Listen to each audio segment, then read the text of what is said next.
ನಮಸ್ಕಾರ ಗೆಳೆಯರೆ, ನಾನು ನಿಮ್ಮ ಲೋನ್ ಡಾಕ್ಟರ್ ಪ್ರಕಾಶ್. ಇವತ್ತು ತುಂಬಾ ಇಂಪಾರ್ಟೆಂಟ್ ವಿಷಯ ತಂದಿದ್ದೀನಿ. ಸೊ ಇದು ಏನಪ್ಪಾ ಅಂತಂದ್ರೆ ಪ್ರಧಾನಮಂತ್ರಿ ಆವಾಸ್ ಯೋಜನೆ ಅಧ್ಯಾಯ 2. ಸೊ ಮುಂಚೆ ಪಾರ್ಟ್ 1 ಇತ್ತು, ಇವಾಗ PMAY ಪ್ರಧಾನಮಂತ್ರಿ ಆವಾಸ್ ಯೋಜನೆ 2ನೇ ಹಂತ ಬಂದಿದೆ. ಸೊ ಪ್ರಧಾನಮಂತ್ರಿ ಆವಾಸ್ ಯೋಜನೆ ಒಳಗಡೆ ಸೊ ಈ ವರ್ಷ ಇದಕ್ಕೆ ಟೋಟಲ್ 1 ಕೋಟಿ ಜನರಿಗೆ ಒಂದು ಸ್ವಂತ ಮನೆ ಆಗ್ಬೇಕು ಅಂತ ಹೇಳಿ ಸರ್ಕಾರ ಇದನ್ನು ಕೊಟ್ಟಿದ್ದಾರೆ. ಇವಾಗ ನೋಡಿ, ಪ್ರತಿಯೊಬ್ಬರಿಗೂ ಇರುತ್ತೆ. ಸೊ ನಂದೇ ಅಂತ ಒಂದು ಸ್ವಂತ ಮನೆ ಇರಬೇಕು, ಸ್ವಂತ ಮನೆಯಲ್ಲಿ ನಾವು ಆರಾಮಾಗಿರ್ಬೇಕು, ಎಷ್ಟು ದಿನ ಅಂತ ನಾವು ಬಾಡಿಗೆ ಕಟ್ಟೋಣ, ಎಷ್ಟು ಜನ ಅಂತ ಇದು ಅಂತ ಇರುತ್ತೆ.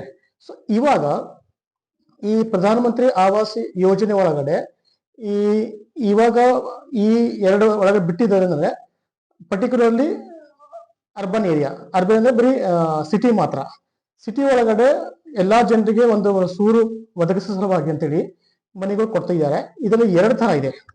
ಮೊದಲನೇದು ಸರ್ಕಾರವೇ ಮನೆ ಕಟ್ಟಿ ಕೊಡ್ತಾರೆ. ಸೊ ಅವ್ರ ಕಡೆ ಜಾಗ ಇರುತ್ತೆ, ಒಂದೇ ಕಡೆ 1,000, 2,000, 3,000 ಮನೆ ಕಟ್ಟಿ ಮಾಡಿ ಕೊಡ್ತಾರೆ. ಸೊ ಅದ್ರಲ್ಲಿ ಕೂಡ ಇವಾಗ ನೀವು ಅಪ್ಲಿಕೇಶನ್ ಹಾಕ್ಬೋದು. ಸಪೋಸ್ ನಿಮ್ ಕಡೆ ಪ್ಲಾಟ್ ಇಲ್ಲ, ಏನೂ ಇಲ್ಲ, ನಮ್ಗೆ ಸರ್ಕಾರ ಕಟ್ಕೊಡ್ಲಿ ಅಂತಂದ್ರೆ ಸರ್ಕಾರ ಕಟ್ಟಿ ನಿಮಗೆ ಒಂದು ಅಫೋರ್ಡೆಬಲ್ ಅಂದ್ರೆ ಕೈಗಟ್ಟುವ ಬೆಲೆ ಒಳಗಡೆ ಅವ್ರು ಕೊಡ್ತಾರೆ. ಬಟ್ ಅದರ ರೇಟ್ ಕೂಡ ಬೇರೆ ಬೇರೆ ಆಗಿರುತ್ತೆ. ಸೊ ಈ ಬೆಂಗಳೂರು ಬೇರೆ ಇರುತ್ತೆ, ತುಮಕೂರು ಬೇರೆ ಇರುತ್ತೆ, ಗುಲ್ಬರ್ಗಾ ಬೇರೆ ಇರುತ್ತೆ. ಸೊ ಅವರು ಆ ಏರಿಯಾ ವೈಸ್ ಅದು ಸರ್ಕಾರ ಮಾನ್ಯತೆ ಮಾಡ್ತಾರೆ. ಸೊ ಅದರ ಪ್ರಕಾರ ನೀವು ತಗೋಬೇಕಾಗತ್ತೆ. ಸೊ ಅಲ್ಲಿ ನಿಮ್ ಕಡಿಮೆ ಬೆಲೆಯಲ್ಲಿ ಇರುತ್ತೆ, ಮತ್ತೆ ಡಿಫರೆನ್ಸ್ ಅಮೌಂಟ್ ಕೂಡ ನೀವು ಬ್ಯಾಂಕಿಂದ ಲೋನ್ ತಗೊಂಡು ನೀವು ಮಾಡ್ಕೊಳ್ಬಹುದು. ಸೊ ಅದು ಕೂಡ ಅರ್ಜಿ ಹಾಕ್ಬೋದು.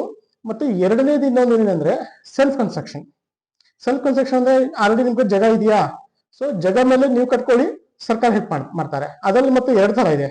ಸೊ ಇಲ್ಲ ಸರ್, ನಾನು ಲೋನ್ ಬೇಡ, ನನಗೆ ಸರ್ಕಾರ ಸಬ್ಸಿಡಿ ಕೊಡ್ಲಿ, ಅಮೌಂಟ್ ಕೊಟ್ಟರೆ ನಾನು ಕಟ್ಕೊಳ್ತೀನಿ ಅನ್ನೋ ಹಾಗಿದ್ರೆ ಇದಕ್ಕೆ BLC ಮಾಡೆಲ್ ಅಂತಾರೆ. ಸೊ ಇಲ್ಲಿ ಪರ್ಟಿಕ್ಯುಲರ್ಲಿ ಸ್ಲಮ್ ಅಲ್ಲಿ ಇರುವ ಆ ಮನೆಗಳ ಜಾಗ ಇದ್ರೆ ಅಲ್ಲಿ ಕಟ್ಕೊಳ್ಳೋಕೆ ಸರ್ಕಾರ ಸಪೋರ್ಟ್ ಮಾಡ್ತಾರೆ. ಇಲ್ಲಿ 2.5 lakhs ಸಬ್ಸಿಡಿ ಸಿಗುತ್ತೆ. ಉಳಿದ ಹಣವನ್ನು ನಿಮ್ ಕೈಯಿಂದ ಹಾಕೊಂಡ್ಬಿಟ್ಟು ನೀವು ಕಟ್ಕೋಬೇಕಾಗತ್ತೆ. ಇದು ಒಂಥರ. ಇನ್ನೊಂದು ಇಂಟ್ರೆಸ್ಟ್ ಸಬ್ಸಿಡಿ ಕೊಟ್ಟಿದ್ದಾರೆ. ಇಂಟ್ರೆಸ್ಟ್ ಸಬ್ಸಿಡಿ ಅಂತಂದ್ರೆ ನಿಮ್ ಕಡೆ ಜಾಗ ಇದ್ರೆ ಅಥವಾ ಜಾಗ ಇಲ್ಲ ಅಂದ್ರೆ ಪ್ಲಾಟ್ ತಗೊಂಡು ಮನೆ ಕಟ್ಕೋಬೇಕಾಗಿದ್ದು ಅಥವಾ ಕಟ್ಟಿದ ಮನೆ ನೀವು ತಗೋಬೇಕಾದ್ರೂ ಕೂಡ ನಿಮ್ಗೆ ಸರ್ಕಾರ ಸಪೋರ್ಟ್ ಮಾಡ್ತಾ ಇದೆ. ಬಟ್ ಯಾವ ತರ ಸಪೋರ್ಟ್ ಮಾಡ್ತಿದೆಪ್ಪ ಅಂದ್ರೆ ಇಂಟ್ರೆಸ್ಟ್ ಒಳಗಡೆ. ಸೊ ಏನ್ ಬ್ಯಾಂಕ್ ಇಂದ ಸಾಲಕ್ಕೆ ಏನ್ ಬಡ್ಡಿ ಕಟ್ಟಬೇಕು, ಆ ಬಡ್ಡಿ ಒಳಗೆ 4% ಸರ್ಕಾರ ನಿಮ್ಗೆ ಸಪೋರ್ಟ್ ಮಾಡ್ತಾ ಇದೆ. ಸೊ ಅದು ಎಷ್ಟು ಬಡ್ಡಿ ಆಗತ್ತೆ ಅದ್ರ ಮೇಲೆ 4%. ಸೊ ಆ ತರ ನೀವು ನೋಡ್ತಾ ಹೋದ್ರೆ ಫಾರ್ ಅಪ್ ಟು ನೀವು ಮಿನಿಮಮ್ 5 ವರ್ಷ ತಗೊಳ್ಳೇಬೇಕು. 5 ವರ್ಷ ನೀವಾಗ ತಗೊಂಡ್ಬಿಟ್ಟು ಸಬ್ಸಿಡಿ ತಗೊಂಡ್ಬಿಟ್ಟು ಆಮೇಲೆ 2 ವರ್ಷದಲ್ಲಿ ಕ್ಲೋಸ್ ಮಾಡ್ತೀನಿ ಬರಂಗಿಲ್ಲ. ಮಿನಿಮಮ್ 5 ವರ್ಷ ತಗೊಳ್ಳೇಬೇಕು. 5 ವರ್ಷ ಮೇಲ್ಪಟ್ಟು ನೀವು ಅಪ್ ಟು 15-20 ವರ್ಷ ನೀವು ತಗೋಬಹುದು. ನಿಮ್ಮ ಕೆಪಾಸಿಟಿ ಮೇಲೆ ಪ್ರಕಾರ, ನಿಮ್ಮ ಕಟ್ಟುವ ಅನುಕೂಲ ಪ್ರಕಾರ ತಗೋಬಹುದು. ಸೊ ಅದೇ ತರ ಮತ್ತೆ ಇಲ್ಲಿ ಈಗ ಇದಕ್ಕೆಲ್ಲ ಅರ್ಜಿ ಯಾರು ಹಾಕ್ಬೇಕಂತ ಪ್ರಶ್ನೆ ಬರುತ್ತೆ. ಸೊ ಅರ್ಜಿ ನೋಡಿ, ಇದಕ್ಕೆ ಪರ್ಟಿಕ್ಯುಲರ್ಲಿ ಈ ಮನೆಗಳು ಸರ್ಕಾರ ಕೊಡ್ತಾ ಇರೋದು ಬರೀ ಮಹಿಳೆಯರಿಗೆ ಮಾತ್ರ. ನೆನಪಿಟ್ಕೊಳ್ಳಿ, ಬರೀ ಮಹಿಳೆಯರಿಗೆ ಮಾತ್ರ. ಸೊ ಯಾವುದೇ ಜಾತಿಯ ಮಹಿಳೆ ಆಗಿರ್ಬೋದು, ಮಹಿಳೆಯರಿಗೆ ಕೊಟ್ಟಿದ್ದಾರೆ. ಪುರುಷರಿಗೆ ಕೊಡುತ್ತಾರೆ, ಬಟ್ ಅವರು ಮನೆಯಲ್ಲಿ ಯಾವುದೇ ತರ ಹೆಣ್ಣು ಮಕ್ಕಳು ಮನೆಯಲ್ಲಿ ಇಲ್ಲ, ತಾಯಿ ಇಲ್ಲ, ತಂಗಿ ಇಲ್ಲ, ವೈಫ್ ಇಲ್ಲ ಅಂತ ಸೆಲ್ಫ್ ಡಿಕ್ಲರೇಷನ್ ಕೊಟ್ಟಾಗ ಮಾತ್ರ ಪುರುಷರು ತಗೋಬಹುದು. ಅದು ಬಿಟ್ರೆ ಯಾವುದೇ ಜಾತಿ ಮಹಿಳೆ ಕೊಡ್ಬೋದು. ಅದರ ಒಳಗಡೆ ಮತ್ತೆ SC, ST, OBC, ಮೈನಾರಿಟಿ ಅಥವಾ ಹ್ಯಾಂಡಿಕ್ಯಾಪ್ ಇದ್ರೆ ಇದಕ್ಕೆ ಹೆಚ್ಚಿನ ಆದ್ಯತೆ ಕೊಡ್ತಾರೆ. ಬಟ್ ಇಲ್ಲಿ ಮಹಿಳೆ ಬೇಕೇ ಬೇಕು, ಈ ತರ ಇರುತ್ತೆ. ಮತ್ತೆ ಇಲ್ಲಿ ಕೊಡೋ ಮನೆಗಳು ಅಥವಾ ನೀವು ಕಟ್ಟೋ ಮನೆಗಳು ಕೂಡ ನಿಮ್ಮ ಆದಾಯ ಮೇಲೆ ಡಿವೈಡ್ ಮಾಡಿದ್ದಾರೆ. ಆದಾಯ, ನಿಮ್ ಇನ್ಕಮ್ ಎಷ್ಟಿದೆ ಅದ್ರ ಪ್ರಕಾರ ಮನೆ ಕೊಡ್ತಾರೆ. ಸೊ ಇದರಲ್ಲಿ ಫಸ್ಟ್ ಬಂದು EWS ಅಂತ. EWS ಅಲ್ಲಿ ನೀವು ಎಷ್ಟಪ್ಪ ಅಂತಂದ್ರೆ 322 ಸ್ಕ್ವೇರ್ ಫೀಟ್ ದಲ್ಲಿ ಮಾತ್ರ ಮನೆ ಕಟ್ಟಬೇಕಾಗತ್ತೆ. ಮತ್ತೆ ನಿಮ್ಮ ಆದಾಯ 3 ಲಕ್ಷ ಕೆಳಗಡೆ. ಸೊ 3 ಲಕ್ಷದ ಕೆಳಗಡೆ ಆದಾಯ, ಮತ್ತೆ ನೀವು ಮನೆ ಕಟ್ಟುವುದು 322 ಸ್ಕ್ವೇರ್ ಫೀಟ್ ನಿಮ್ ಕಾರ್ಪೆಟ್ ಏರಿಯಾ. ಸೊ ನಿಮ್ ಕಂಪೌಂಡ್ ಎಲ್ಲ ಬಿಟ್ಟು, ಸೊ ಮನೆ ಒಳಗಡೆಯಿಂದ ನಿಮ್ ಹಾಲು, ಕಿಚನ್ ಇಲ್ಲಿ ಏನು ಕಾರ್ಪೆಟ್ ಹಾಕ್ತೀರಾ ಆ ಏರಿಯಾನ 322 ಸ್ಕ್ವೇರ್ ಫೀಟ್ ಗಿಂತ ಕೆಳಗಡೆ ಇರಬೇಕು. ಅವಾಗ ಮಾತ್ರ EWS ಒಳಗಡೆ ಬರುತ್ತೆ ನಿಮ್ಮ ಆದಾಯ ಮತ್ತೆ ನಿಮ್ ಮನೆ ಕಟ್ಟುವ ಆ ಜಾಗ ಆ ಸ್ಕ್ವೇರ್ ಫೀಟ್ ಅಲ್ಲಿ. ಮತ್ತೆ ಅದರಿಂದ ಸ್ವಲ್ಪ ಮೇಲ್ಗಡೆ ಹೋದ್ರೆ ಸೊ LIG ಅಂತ ಬರುತ್ತೆ. ಈ LIG ಒಳಗಡೆ ನೀವು 484 ಸ್ಕ್ವೇರ್ ಫೀಟ್ ವರೆಗೆ ಮನೆ ಕಟ್ಟಬಹುದು. ಮತ್ತೆ ನಿಮ್ಮ ಆದಾಯ ಅಪ್ ಟು ನಿಮ್ಗೆ 6 ಲಕ್ಷವರೆಗೆ, ಅಥವಾ ತಿಂಗಳಿಗೆ ನೀವು ಇಟ್ಕೊಳ್ಳಿ 50,000 ಸ್ಯಾಲರಿವರೆಗೆ ಇದ್ರೆ, ಸೊ ಹಸ್ಬೆಂಡ್ ಮತ್ತೆ ಹೆಂಡತಿ ಇಬ್ರು ಸೇರಿಸಿ ನಿಮ್ಮ ಆದಾಯ 50,000 ಬರ್ತಾ ಇದೆ, ಅಥವಾ ಸ್ಯಾಲರಿ ಇಬ್ರು ಸೇರಿಸಿ 50,000 ಬರ್ತಾ ಇದೆ. ನೀವು ವ್ಯಾಪಾರ ಮಾಡ್ತಾ ಇದ್ರೆ ನಿಮ್ಮ ಟೋಟಲ್ ಮಂತ್ಲಿ ಇನ್ಕಮ್ 50,000 ಕೆಳಗಡೆ ಇದ್ರೆ, ಸೊ 3 ಲಕ್ಷ ಮೇಲ್ಪಟ್ಟು ಮತ್ತೆ 6 ಲಕ್ಷ ಕೆಳಗಡೆ ಇದ್ರೆ ನೀವು LIG ಒಳಗೆ ಬರ್ತೀರಾ. LIG ಅಂದ್ರೆ ಲೋ ಇನ್ಕಮ್ ಗ್ರೂಪ್. ಮತ್ತೆ ಮುಂಚೆ EWS ಈ ಎಕನಾಮಿಕಲಿ ವೀಕರ್ ಸೆಕ್ಷನ್ ಅಂತ. ಸೊ ಈ LIG ಒಳಗಡೆ ಸೊ 484 ಸ್ಕ್ವೇರ್ ಫೀಟ್ ಒಳಗೆ ಮನೆ ಕಟ್ಬೋದು. ಮತ್ತೆ ಇದ್ರ ನಿಮ್ಮ ಆದಾಯ ಮೇಲ್ಗಡೆ ಇದ್ರ ಅಲಾಟ್ಮೆಂಟ್ ಆಗುತ್ತೆ. ನೀವು EWS ಕೊಡ್ಬೇಕಾ ಅಥವಾ LIG ಕೊಡ್ಬೇಕಂತ. ಇನ್ನು ಕೆಲವು ಹೇಳ್ತಾರೆ, ಸರ್ ನಂಗೆ ಸ್ವಲ್ಪ ಒಳ್ಳೆ ಮನೆ ಬೇಕು, ನಾನು 2 BHK ಮನೆ ಮಾಡ್ಕೋಬೇಕು, ಸ್ವಲ್ಪ ಸ್ಪೇಷಿಯಸ್ ಬೇಕು, ನನ್ನ ಆದಾಯ ಚೆನ್ನಾಗಿದೆ, ನಾನು ಗೌರ್ಮೆಂಟ್ ಸರ್ವೆಂಟ್ ಅಲ್ಲಿ ಇದ್ದೀನಿ, ಅಥವಾ ನಾನು ಪ್ರೈವೇಟ್ ಬ್ಯಾಂಕ್ ಅಲ್ಲಿ ಪ್ರೈವೇಟ್ ಕಂಪ್ನಿಲಿ ಕೆಲಸ ಮಾಡ್ತೀನಿ ಅನ್ನೋರಿಗೆ ಕೂಡ ಸಿಗುತ್ತೆ. ಎಲ್ಲಿವರೆಗೆ ಅಂದ್ರೆ ಇದರಲ್ಲಿ MIG ಬರುತ್ತೆ. ಸೊ ಮಿಡ್ಲ್ ಇನ್ಕಮ್ ಗ್ರೂಪ್ ಅಂತ. ನಿಮ್ಮ ಆದಾಯ ವಾರ್ಷಿಕ 9 ಲಕ್ಷವರೆಗೆ ಇರೋರು ಪ್ರತಿಯೊಬ್ಬರು ಈ ಮನೆಯನ್ನು ತಗೋಬಹುದು MIG ಸ್ಕೀಮ್ ಒಳಗಡೆ. ಇಲ್ಲಿ ನಿಮ್ ಮನೆ ಒಳಗಡೆ ಕಾರ್ಪೊರೇಟ್ ಏರಿಯಾ ಇದೆ, ಅದರ 1291 ಸ್ಕ್ವೇರ್ ಫೀಟ್ ನೀವು ತಗೋಬಹುದು. ಎಷ್ಟು? 1291 ಸ್ಕ್ವೇರ್ ಫೀಟ್ ಅಂದ್ರೆ ನಿಮ್ಗೆ 30-40 ಅಥವಾ ನೀವು 3 BHK ಕೂಡ ನೀವು ಅದನ್ನ ಹೋಗ್ಬೋದು. ಸೊ ಇದು ಬರುತ್ತೆ. ಇವಾಗ ಇಲ್ಲಿ ನೋಡಿ, ನಿಮ್ ಕಡೆ ಈ 3 ಕೆಟಗರಿ ಒಳಗಡೆ ಕೆಟಗರಿ EWS, LIG, MIG. ಮತ್ತೆ ನಿಮ್ಮ ಆದಾಯ 3 ಲಕ್ಷ, 6 ಲಕ್ಷ, 9 ಲಕ್ಷವರೆಗೆ ಇದನ್ನ ನೀವು ಪಡೆಯಬಹುದು. ಮತ್ತೆ ಯಾವುದೇ ಜಾತಿಯ ಮಹಿಳೆ, ಸೊ ಮಹಿಳೆಯರಿಗೆ ಮಾತ್ರ. ಇನ್ನು ಕೆಲವೊಂದ್ಸಲ ಇಲ್ಲ ಅಂದ್ರೆ ಮಹಿಳೆ ವಿತ್ ಹಸ್ಬೆಂಡ್ ಅಥವಾ ಮಗ ಯಾರೋ ಒಬ್ಬರ ಜೊತೆ ನೀವು ಜಾಯಿಂಟ್ ಕೂಡ ಮಾಡ್ಕೋಬಹುದು, ಬಟ್ ಮಹಿಳೆ ಇರ್ಲೇಬೇಕು. ಸೊ ಅದು ಕೂಡ ತುಂಬಾ ಇಂಪಾರ್ಟೆಂಟ್ ಇದೆ. ಸೊ ಇದ್ರ ಜೊತೆಗೆ ನೀವು ಇವಾಗ ನಿಮ್ಮ ಡಿಪೆಂಡ್ ಆಗಿದೆ, ನೀವು ಸರ್ಕಾರ ಕಟ್ಟಿದ ಹೋಗ್ಬೇಕಾ ಅಥವಾ ನೀವೇ ಕಟ್ಕೊಳ್ತೀರಾ. ಸೊ ನೀವೇ ಕಟ್ಕೊಳ್ಳೋದ್ರಲ್ಲಿ ಕೂಡ ಸಪೋಸ್ ನಿಮ್ ಕಡೆ ಪ್ಲಾಟ್ ಇಲ್ಲ, ನಾನು ಸ್ವಂತ ಕಟ್ಕೋಬೇಕು, ಸರ್ಕಾರ ಬೇಕಾಗಿಲ್ಲ, ಆ ಸಮಯದಲ್ಲಿ ಕೂಡ ನೀವು ಪ್ಲಾಟ್ ಪರ್ಚೇಸ್ ಮಾಡಿ ಅದ್ರ ಮೇಲೆ ಕನ್ಸ್ಟ್ರಕ್ಷನ್ ಮಾಡಕ್ ಕೂಡ ನಿಮ್ಗೆ ಸಿಗುತ್ತೆ. ಅಂದ್ರೆ ಪರ್ಚೇಸ್ ಮಾಡಕ್ ಮಾತ್ರ ಅಲ್ಲ, ಪರ್ಚೇಸ್ ಮಾಡಿದ ನಂತರ ಮತ್ತೆ ಅದ್ರ ಮೇಲೆ ಮನೆ ಕಟ್ಟಬೇಕು. ಈ ಏನು EWS, LIG ಕೆಟಗರಿ ಇದೆ, ಆ ಕೆಟಗರಿ ಒಳಗಡೆ ನಿಮ್ಮ ಕಟ್ಟಿದ ಮನೆ ಅದ್ರ ಒಳಗಡೆ ಬಂದ್ರೆ ಬರುತ್ತೆ. ಅಥವಾ ಬೇರೆ ಯಾವ್ದಾದ್ರು ಇದೆ ಕಟ್ಟಿದ ಮನೆ ಇದೆ, ಅದು ಕೂಡ ಅದನ್ನ ತಗೋಬೇಕಾದ್ರೂ ಕೂಡ ಅದು ಬರುತ್ತೆ. ಇವಾಗ ಈಗ ಎಲ್ಲರೂ ಪ್ರಶ್ನೆ ಬರುತ್ತೆ, ಸರ್ ಇದೆಲ್ಲ ಹೇಳ್ತಿದೆ ಕರೆಕ್ಟ್, ಬಟ್ ಏನೇನ್ ಡಾಕ್ಯುಮೆಂಟ್ ಬೇಕಾಗತ್ತೆ, ಅದು ಹೆಂಗೆ ಯಾವ ತರ ಕೊಡ್ಬೇಕಂತ. ಸೊ ಇಲ್ಲಿ ನೋಡಿ, ಡಾಕ್ಯುಮೆಂಟ್ ತುಂಬಾ ಇಂಪಾರ್ಟೆಂಟ್ ಇದೆ. ಬಟ್ ಅದಕ್ಕಿಂತ ಮುಂಚೆ ಏನ್ ಹೇಳ್ತೀನಿ, ಇಲ್ಲಿ ಫ್ಯಾಮಿಲಿ, ಒಂದು ಕುಟುಂಬ ಸರ್ಕಾರ ಯಾವ ರೀತಿ ಸ್ಪೆಸಿಫೈ ಮಾಡ್ತಿದ್ದಾರೆ ಅಂತಂದ್ರೆ, ಗಂಡ, ಹೆಂಡತಿ ಮತ್ತು ಅನ್ಮ್ಯಾರಿಡ್ ಚಿಲ್ಡ್ರನ್ಸ್, ಅಂದ್ರೆ ಮದುವೆ ಆಗದೆ ಇರೋ ಮಕ್ಕಳು, ಇದು ಒಂದು ಫ್ಯಾಮಿಲಿ. ಈಗ ಸಪೋಸ್ ಈ ನಾನು ನಮ್ಮ ತಂದೆಯವ್ರ ಮನೇಲಿ ಇದ್ದೀನಿ, ಓಕೆ, ನಮ್ಮ ತಂದೆಗೆ 4 ಜನ ಮಕ್ಕಳು, ನಾವು ಎಲ್ರು ಒಗ್ಗಟ್ಟಾಗಿ ಇದ್ದೀವಿ, ಬಟ್ 4 ಜನ ಮಕ್ಕಳು 4 ಜನಕ್ಕೆ ಮದುವೆ ಆಗಿದೆ ಅಂದ್ರೆ 4 ಮನೆ ತಗೋಬಹುದು. ಸೊ ನೆನಪಿಟ್ಕೊಳ್ಳಿ. ಸೊ ಇದು ತುಂಬಾ ಇಂಪಾರ್ಟೆಂಟ್. ಅಥವಾ ಗಂಡ, ಹೆಂಡತಿ ಮತ್ತೆ ತಮ್ಮ ಮಕ್ಕಳು, ಅನ್ಮ್ಯಾರಿಡ್ ಮಕ್ಕಳು, ಇದು ಇವರು ಒಂದು ಅಪ್ಲಿಕೇಶನ್ ಹಾಕ್ಬೋದು. ಇಲ್ಲಿ ನಮ್ಮ ತಂದೆಗೆ ನಾವು 4 ಜನ ಮಕ್ಕಳಾದ್ರೆ ನಾವು 4 ಮನೆಗಳು ನಾವು ತಗೋಬಹುದು, ಅಥವಾ 4 ಮನೆ ನಾವು ಕಟ್ಟಬಹುದು. ಸೊ ಇದು ತುಂಬಾ ಇಂಪಾರ್ಟೆಂಟ್ ಬರುತ್ತೆ.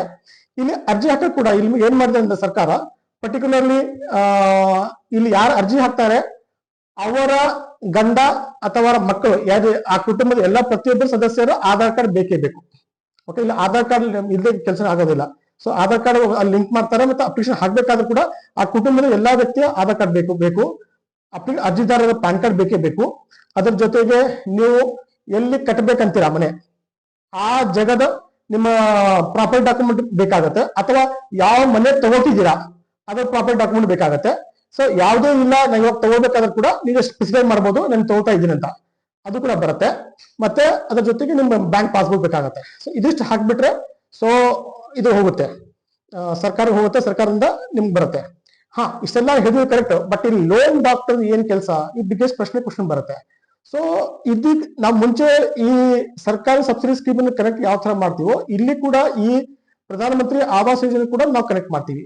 ಸೊ ಇಲ್ಲಿ ನಾವು ನಿಮ್ಮ ಅರ್ಜಿ ಹಾಕಕ್ಕಿಂತ ಮುಂಚೆ ಇಲ್ಲಿ ಕೂಡ ಸೇಮ್ ಅದೇ ತರ ಆಗತ್ತೆ. ಈ ಸರ್ಕಾರದ ನಿಯಮಗಳೇನು, ಬ್ಯಾಂಕ್ ನಿಯಮಗಳೇನು, ಬ್ಯಾಂಕಿಗೆ ಯಾವ ಪ್ರಾಪರ್ಟಿ ಡಾಕ್ಯುಮೆಂಟ್ ಆಗುತ್ತೆ, ಆ ಪ್ರಾಪರ್ಟಿ ಬ್ಯಾಂಕ್ ರಿಕ್ವೈರ್ಮೆಂಟ್ ಪ್ರಕಾರ ಇದೆಯಾ ಅಥವಾ ಇಲ್ಲ, ಅದ್ರ ನಾರ್ಮ್ಸ್ ಎಲ್ಲ ಪ್ರತಿಯೊಂದು ಅಪ್ಲಿಕೇಶನ್ ಹಾಕೋಕ್ಕಿಂತ ಮುಂಚೆನೆ ನಮ್ನೆಲ್ಲ ಬೀಯಿಂಗ್ ಆಸ್ ನಾವು ಬ್ಯಾಂಕರ್ ಆಗಿದ್ರಿಂದ ಆ ಎಲ್ಲಾ ಇದನ್ನ ಸ್ಕ್ರೂಟ್ನಿ ಮಾಡ್ತೀವಿ. ಸ್ಕ್ರೂಟ್ನಿ ಮಾಡಿದಾಗ ಎಲ್ಲ ಓಕೆ ಆದಾಗ ನಾವು ಅಪ್ಲಿಕೇಶನ್ ಹಾಕಿದ್ರಿಂದ ನಿಮ್ಮ ಚಾನ್ಸಸ್ ಆಫ್ ಗೆಟಿಂಗ್ ಸಕ್ಸಸ್ ಹೆಚ್ಚಿಗೆ ಆಗತ್ತೆ.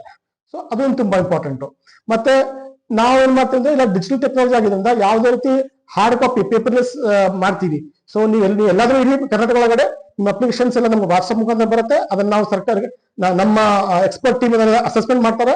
ಅಸೆಸ್ಮೆಂಟ್ ಮಾಡಿದ ಮೇಲೆ ಇನ್ ಕೇಸ್ ಅದ್ರಲ್ಲಿ ಏನಾದ್ರು ಕಮ್ಮಿ ಇದ್ರೆ ಹೇಳ್ತೀವಿ, ಸೊ ಇದರಲ್ಲಿ ಈ ಪ್ರಾಪರ್ಟಿ ನಿಮ್ಗೆ ಆಗ್ತಾ ಇಲ್ಲ, ಈ ಪ್ರಾಪರ್ಟಿ ಮೇಲೆ ಲೋನ್ ಆಗೋದೇ ಇಲ್ಲ, ಅದು ಕೂಡ ನಿಮ್ಗೆ ಹೇಳ್ತೀವಿ. ಇಲ್ಲ ಇದೆಲ್ಲ ರೆಡಿ ಮಾಡ್ಕೊಂಡ್ಬಿಟ್ಟು ನಾವು ಸರ್ಕಾರಕ್ಕೆ ಅರ್ಜಿ ಹಾಕ್ತೀವಿ. ಸರ್ಕಾರದಿಂದ ಬ್ಯಾಂಕಿಗೆ ಬರುತ್ತೆ. ಯಾವ ಬ್ಯಾಂಕಿಗೆ ನಿಮಗೆ ಯಾವ ಬ್ಯಾಂಕ್ ಬೇಕೋ ಆ ಬ್ಯಾಂಕ್ ತಗೋಬಹುದು. ಇಲ್ಲಿ ಬ್ಯಾಂಕ್ ಅಲ್ಲಿ ಕೂಡ ತುಂಬಾ ಇಂಪಾರ್ಟೆಂಟ್. ನಿಮ್ಗೆ ಎಲ್ಲಾ ಸರ್ಕಾರಿ ಬ್ಯಾಂಕ್ ಬರುತ್ತೆ, ಎಲ್ಲಾ ಗ್ರಾಮೀಣ ಬ್ಯಾಂಕ್ ಬರುತ್ತೆ.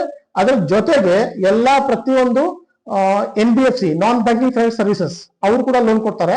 ಸೊ ಇಲ್ಲಿ ಅವರು ಕೂಡ ಇದ್ರಲ್ಲಿ ಇದ್ದಾರೆ. ಸೊ ನಿಮ್ಗೆ 5 ಬ್ಯಾಂಕ್ ವರೆಗೆ ಆಫರ್ ಬರುತ್ತೆ. ನಿಮ್ಗೆ ಯಾವ ಬ್ಯಾಂಕ್ ಬೇಕೋ ಆ ಬ್ಯಾಂಕ್ ನೀವು ಚಾಯ್ಸ್ ಮಾಡಬಹುದು. ಸೊ ಅದು ತುಂಬಾ ಇಂಪಾರ್ಟೆಂಟ್. ಮತ್ತೆ ಇಲ್ಲಿ ನಾವು ನಿಮ್ಗೆ ನಾವು ಮುಂಚೆ ನಾವು ಈ ಬಿಸ್ನೆಸ್ ಲೋನ್ ಸಲುವಾಗಿ ಅಂತ ಹೇಳಿ ನಾವು ಯಾವ್ದೇ ಸಪೋರ್ಟ್ ಮಾಡ್ತಾ ಇರ್ಲಿಲ್ಲ. ಬಟ್ ಇಲ್ಲಿ ಈ ಹೌಸಿಂಗ್ ಸಲುವಾಗಿ ನಿಮ್ಮ ಲೋನ್ ಸ್ಯಾಂಕ್ಷನ್ ಕೂಡ ನಾವೇ ಮಾಡಿಸಿ ಕೊಡ್ತೀವಿ. ನೀವು ಸರಿ ಕಲ್ತಿದ್ದೀರಾ. ಇಲ್ಲಿ ಲೋನ್ ಸ್ಯಾಂಕ್ಷನ್ ಆಗೋದಕ್ಕೆ ನಾವು ಸಪೋರ್ಟ್ ಮಾಡ್ತೀವಿ. ಬಿಕಾಸ್ ನಿಮ್ಮ ಎಲ್ಲ ಸ್ಕೂಟ್ನಿ ಮಾಡ್ಕೊಂಡ್ಬಿಟ್ಟು ನಿಮ್ಮನ್ನ ಸರ್ಕಾರ ಮತ್ತೆ ಬ್ಯಾಂಕ್ ಅನ್ನ ಕನೆಕ್ಟ್ ಮಾಡಿ ಬ್ಯಾಂಕ್ ಲೋನ್ ಸ್ಯಾಂಕ್ಷನ್ ಆಗುವವರೆಗೆ ನಾವು ನಿಮ್ಗೆ ಡಿಜಿಟಲ್ ಸಪೋರ್ಟ್ ಮಾಡ್ತೀವಿ. ಕರೆಕ್ಟ್. ಸೊ ಅದರಿಂದ ಲೋನ್ ಡಾಕ್ಟರ್ ಎಲ್ಲ ಪ್ರತಿಯೊಂದು ಪ್ರೊಸೆಸ್ ಮಾಡೋದ್ರಿಂದ ನಿಮ್ಮ ಸಕ್ಸಸ್ ರೇಷಿಯೋ ಹೆಚ್ಚಿಗೆ ಬೆಳೆಯುತ್ತೆ. ಓಕೆ. ಮತ್ತೆ ಸರ್ಕಾರದಿಂದ ಈ ಲೋನ್ ಪಡೆಯೋದ್ರಿಂದ ಸರ್ಕಾರ ಇದು ಒಳಗಡೆ ಈ ಸ್ಕೀಮ್ ಒಳಗೆ ಪಡೆಯೋದ್ರಿಂದ ನಿಮ್ಗೆ ಕಡಿಮೆ ಬೆಲೆ ಒಳಗಡೆ ಮನೆ ಸಿಗುತ್ತೆ, ಕಡಿಮೆ ಖರ್ಚಲ್ಲಿ ನಿಮ್ಗೆ ಆಗುತ್ತೆ. ಮತ್ತೆ ಲಾಂಗ್ ಟರ್ಮ್ ಅಲ್ಲಿ ನೀವು ಕಟ್ಟುವ EMI ಕೂಡ ನಿಮ್ಗೆ ಪ್ರತಿ ತಿಂಗಳು ಕಡಿಮೆ ಬರುತ್ತೆ. ಇದನ್ನ ನೆನ್ಪಿಟ್ಕೊಳ್ಳಿ. ಈ ಇಂಟ್ರೆಸ್ಟ್ ಸಬ್ಸಿಡಿ ಸ್ಕೀಮ್ ಒಳಗಡೆ ನೀವು 35 ಲಕ್ಷ ವ್ಯಾಲ್ಯೂಯೇಷನ್ ವರೆಗೆ ನೀವು ಮನೆ ತಗೊಳ್ಬಹುದು. ಹೌದು, 35 ಲಕ್ಷವರೆಗೆ. ಬಟ್ ನಿಮ್ ಲೋನ್ ಸಿಗೋದು 25 ಲಕ್ಷವರೆಗೆ.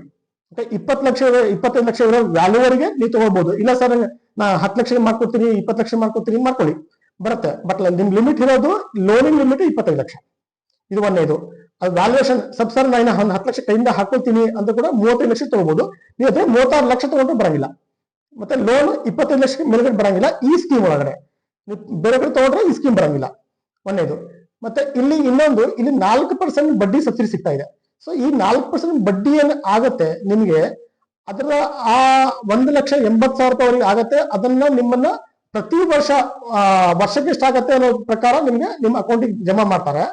ಆ ಜಮಾ ಮಾಡೋದ್ರಿಂದ ನಿಮ್ಗೆ ಆ ಎಂಟೈರ್ ಪೀರಿಯಡ್ ಒಳಗಡೆ ನಿಮ್ಗೆ 1,50,000 ಮತ್ತೆ ಬಡ್ಡಿ ಉಳಿತಾಯ ಆಗತ್ತೆ. ಸೊ ಈ ಎರಡನ್ನೂ ಸೇರಿಸಿದ್ರೆ ನಿಮ್ಗೆ 3,30,000 ನಿಮ್ಗೆ ಒಂದು ಬೆನಿಫಿಟ್ ಸಿಗುತ್ತೆ ಸರ್ಕಾರದಿಂದ. ಸೊ ಇದನ್ನು ನೀವು ದಯಮಾಡಿ ಕಳ್ಕೋಬೇಡಿ. ಸ್ವಂತ ಮನೆ ಮಾಡೋದಕ್ಕೆ ಇದು ತುಂಬಾ ಒಳ್ಳೆ ಸಮಯ ಇದೆ. ಸೊ ಈ ಸ್ಕೀಮು 2017 ಸ್ಟಾರ್ಟ್ ಆಗಿತ್ತು, ಮತ್ತೆ 2022 ಸರ್ಕಾರ ಕೊಟ್ಟಿದ್ದಾರೆ. ಅದರೊಳಗಡೆ ಮೋರ್ ದನ್ 5 crore ಜನರಿಗೆ ಮನೆಗಳು ಆಗಿದ್ದಾವೆ. ಮತ್ತೆ 2ನೇ ಅಧ್ಯಾಯದಲ್ಲಿ ಸೊ ಇವಾಗ ಹಾಕಿದ್ದಾರೆ. ಸೊ ಇದನ್ನ ಯುಟಿಲೈಸೇಷನ್ ಮಾಡ್ಕೊಂಡ್ರೆ ಸೊ ಇವಾಗ ನಿಮ್ಗೆ ಸ್ವಂತ ಮನೆ ಆಗತ್ತೆ. ಓಕೆ. ಸೊ ಬಾಡಿಗೆ ಕಟ್ಟಿ ಸಾಕಾಗಿರುತ್ತೆ, ಆಗತ್ತೆ. ಬಟ್ ಇಲ್ಲಿ ಗ್ರಾಮೀಣ ಪ್ರದೇಶದಲ್ಲಿ ಇದ್ರೂ ಕೂಡ ನೀವು ಸಿಟಿ ಒಳಗೆ ಅರ್ಜಿ ಹಾಕ್ಬಹುದು. ಎಕ್ಸಾಂಪಲ್, ಸರ್ ನಾನು ಗ್ರಾಮೀಣ ಪ್ರದೇಶದಲ್ಲಿ ಸರ್ ನಾನು ತಾಲೂಕಲ್ಲಿ ಮನೆ ಮಾಡ್ಕೋಬೇಕು, ಸರ್ ನಾನು ಜಿಲ್ಲೆ ಒಳಗಡೆ ಮನೆ ಮಾಡ್ಕೋಬೇಕು, ಇಲ್ಲ ಸರ್ ನಾನು ಬೆಂಗಳೂರು ಮನೆ ಮಾಡ್ಕೋಬೇಕು. ನಿಮ್ಗೆ ಗೊತ್ತಿರಬಹುದು ಬೆಂಗಳೂರಲ್ಲಿ 1 ಲಕ್ಷ ಮನೆಗಳು ಕಟ್ಟಿದ್ದಾರೆ ಸರ್ಕಾರ ಕಡೆಯಿಂದ. ಸೊ ಅವೆಲ್ಲ ಅಪ್ಲಿಕೇಶನ್ ನೀವು ಹಾಕ್ಬಹುದು. ನೀವು ಎಲಿಜಿಬಲ್ ಇದ್ರೆ ನಿಮ್ಗೆ ಸಿಗುತ್ತೆ ಈ ಮನೆ ಕಟ್ಟಿದ ತಗೋಬೇಕಾದ್ರೆ. ಇಲ್ಲ ನಿಮ್ಗೆ ಜಾಗ ಇದ್ರೆ ಇಲ್ಲಿ ಸೆಲೆಕ್ಷನ್ ಮಾಡೋದು ಕೂಡ ತುಂಬಾ ಚೆನ್ನಾಗಿದೆ. ನೀವು ಗೌರ್ಮೆಂಟ್ ಕಟ್ಟಿ ತಗೋಬೇಕಾದ್ರೆ ಗೌರ್ಮೆಂಟ್ ಸೆಲೆಕ್ಷನ್ ಮಾಡ್ತಾರೆ. ಬಟ್ ನಿಮ್ಮ ಕಡೆ ಜಾಗ ಇಲ್ಲ, ಜಾಗ ತಗೊಂಡ್ ಮಾಡ್ಬೇಕಾದ್ರೆ ಇಲ್ಲಿ ಸೆಲೆಕ್ಷನ್ ಬ್ಯಾಂಕ್ ಮಾಡ್ತಾರೆ ಆಸ್ ಪರ್ ಗೌರ್ಮೆಂಟ್ ನಾರ್ಮ್ಸ್ ಪ್ರಕಾರ. ಸೊ ಇದು ನಿಮ್ಗೆ ಈಸಿ ಆಗ್ಬಿಡುತ್ತೆ. ಸೊ ಅದಕ್ಕೆ ಎಲ್ರಿಗೂ ರಿಕ್ವೆಸ್ಟ್ ಮಾಡ್ತೀನಿ, ಇನ್ ಕೇಸ್ ಯಾರು ನೀವು ಅರ್ಜಿ ಹಾಕ್ಬೇಕಂತೀರಾ, ಸೊ ಕೆಳಗೆ ಕೊಟ್ಟಿರೋ ನಮ್ಮ ನಂಬರ್ಗೆ ಅಥವಾ ನಮ್ಮ ಟೀಮ್ಗೆ ಕಾಂಟ್ಯಾಕ್ಟ್ ಮಾಡಿ. ಸೊ ನಾನು ನಿಮ್ಗೆ ಪ್ರತಿಯೊಂದು ಸಲಹೆ ಕೊಡ್ತೀವಿ. ಸೊ ನಮ್ದು ಒಂದು ಫಿನ್ಟೆಕ್ ಕಂಪ್ನಿ ಆಗಿದ್ರಿಂದ ನಿಮಗೆ ಒಂದು ಪ್ರೊಫೆಷನಲ್ ಸರ್ವಿಸ್ ಸಿಗುತ್ತೆ. ಮತ್ತೆ ನಿಮ್ chances of getting loan increase ಆಗುತ್ತೆ. ಸೊ ಇದನ್ನ ಹೇಳಿ ನನ್ನ ಮಾತು ಮುಗಿಸ್ತೀನಿ. Thank you.